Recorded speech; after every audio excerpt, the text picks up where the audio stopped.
weeks ago, and just going to score it around, snap it off. I'm going to scrape the bark off.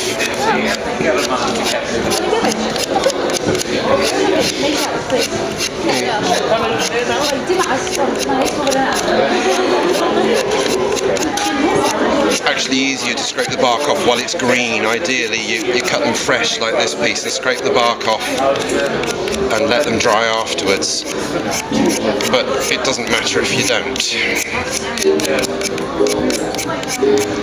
And the idea is to get a piece that's, this one's probably a little bit fat to actually fit in an instrument, but one that's about 6mm in diameter. So this one's a little bit bigger than that, I think. So I'm going to cut that off to the sort of length I want. I'm not making one now to actually fit in an instrument, I'm just making one to make a squawky sound. And the next job is to poke the pith in the middle out. You could do it with a bit of coat hanger wire, so I use this little needle file because this rough surface helps to hook the pith away.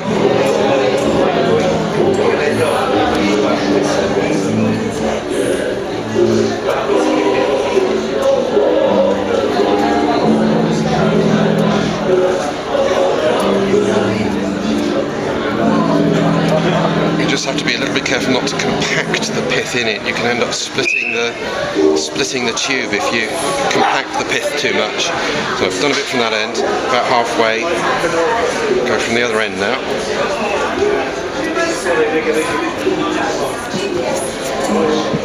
You don't want to, particularly if this one's not too dry, but if you do a very dry one, the pith just goes to dust. You don't want to, you can see some of the dust now, you don't want to breathe that or get it in your eyes. It's rather unpleasant. It makes you cough.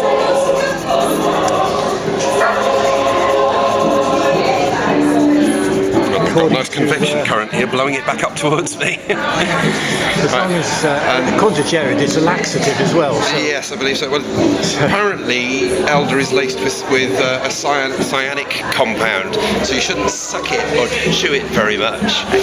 But of course, but then on the other hand, you know, like the berries for wine and the flower for wine or other flower champagne are just fine. So useful tree, and of course it's got magical associations. The elder.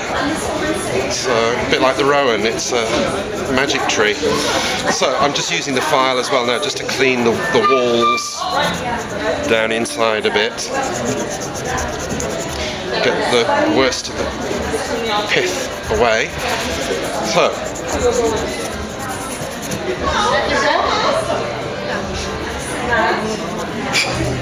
that'll do. So there's my tube. Now you have to block one end. With a cane reed you use the natural nodes in the cane to make the end, because they actually close. This is just a bit of Arundodonax, Spanish cane. The nodes actually close the tube completely, whereas in elder there are nodes in the growth, but they only constrict, they don't actually close the hollow up the middle, so you don't get a natural node that you can use to close one end of your tube. So the next trick is to close it up with sealing wax. So this is just a stick of perfectly ordinary stationery shop sealing wax. You could use other things, so candle wax or even a bit of mud, a bit of clay, but the problem with those is, well, candle wax on a hot day might just disappear, and clay will probably dry and crack. So just might need another burn to get enough for this one, which is quite a fat tube. Yeah.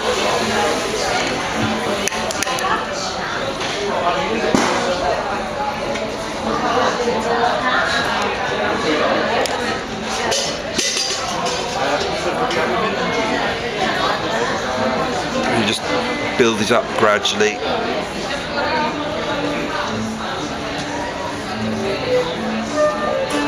That should be enough. If I turn it up that way, it won't run too much in as it sets. You just have to watch it a bit while it sets. This one's a bit untidy, if you can see that. So I'm just going to use the flame, melt it, just to tidy it up a little bit. Such a warm day, it's slow setting. There we are. That should do the trick. Just wait a moment now for that to... Looks tidy to me. Set. Okay. Now, just one of these craft knife scalpel blade type things, and they're never dead straight elder, so you can probably see there's just a slight S-bend in this. I usually choose the straightest edge I can where it's going to bend down at the tongue of the reed rather than cut the reed into an up bend. I'm not sure that it makes that much difference, but that's kind of how I've evolved doing it. And with elder ones, I usually find it best to cut roughly a 45-degree angle, so you get a curved tip of the tongue. You do just clear of where your filling of the end of it is, about a quarter inch, about 5 or 6 mil from the end. So, and I'm just rocking the blade until I get a cut that's probably just a little bit more than half the width of the tube. Have you done a proper health and safety assessment on that? No. And then you just trim off the tip of the tongue, just back cut it a little bit. Be careful not to do too much. So if you can see that. And then I think some makers would just get the blade in there and lever it up and let the splits run along the grain naturally. I find you ruin an awful lot doing that.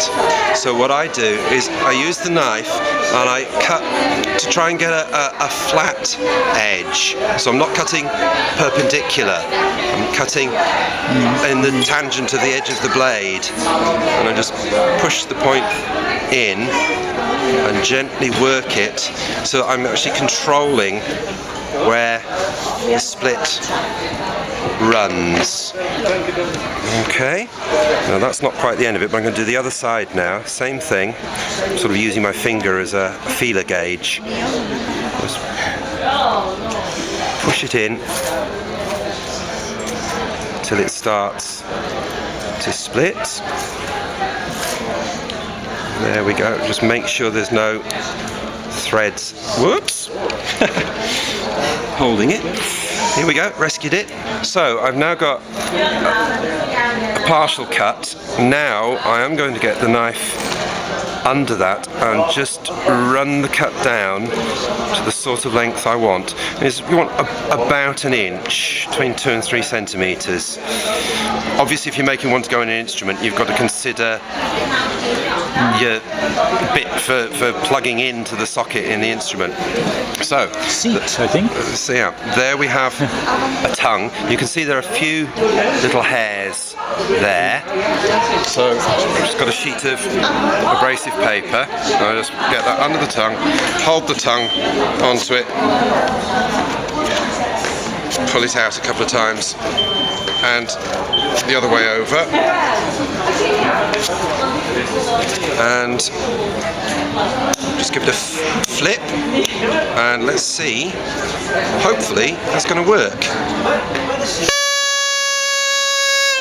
Marvellous. Or I can even, if I suck on it, you might be able to see the blade vibrating. And there you are, one elder reed. Brilliant. Obviously if you're going to fit it to an instrument, you've got to bind the end to get a fit in the socket, and you can put an O-ring or a thread bridle over it, and a thread or a horsehair under the tongue, which give you some tuning control on the variables of it. But that's the essence of making an elder.